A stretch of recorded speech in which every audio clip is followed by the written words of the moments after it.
That's my Last Duchess, painted on the wall, looking as if she were alive. I call that piece a wonder now. Fra Pandolf's hands worked busily a day, and there she stands. Will please you sit and look at her? I said Fra Pandolf by design, for never read strangers like you that pictured countenance, the depth and passion of its earnest glance. But to myself they turned, since none puts by the curtain I have drawn for you but I, and seemed as they would ask me, if they durst, how such a glance came there. So not the first are you to turn and ask thus. Sir, 'twas not her husband's presence only called that spot of joy into the Duchess' cheek.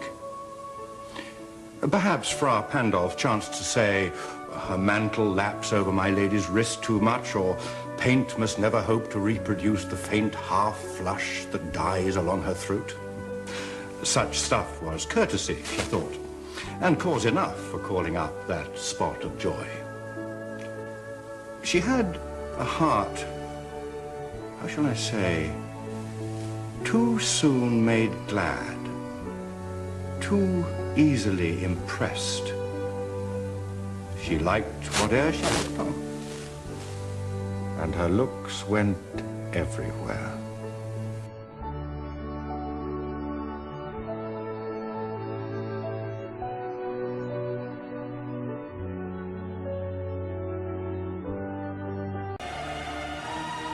Sir, 'twas all one.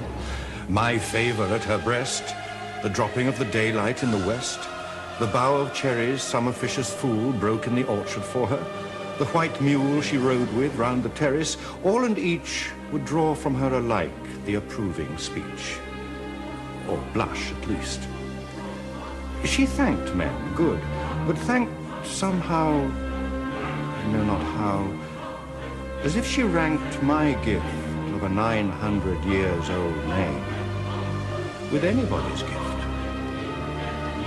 Who'd stoop to blame this sort of trifling, even had you skill in speech, which I have not, to make your will quite clear to such an one, and say just this or that in you disgusts me, here you miss or there exceed the mark, and if she let herself be lessoned so, nor plainly set her wits to yours forsooth, and made excuse, e'en then would be some stupid. And I choose never to stoop. Sir, she smiled, no doubt, whene'er I passed her, but who passed without much the same smile? This grew. I gave commands. Then all smiles stopped together.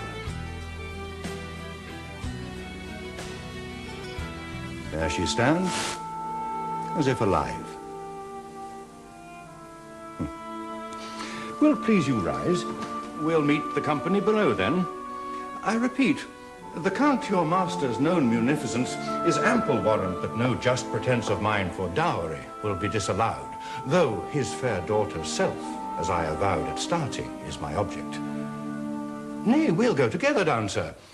Notice Neptune, though, taming a seahorse, thought a rarity, which Claus of Innsbruck cast in bronze for me.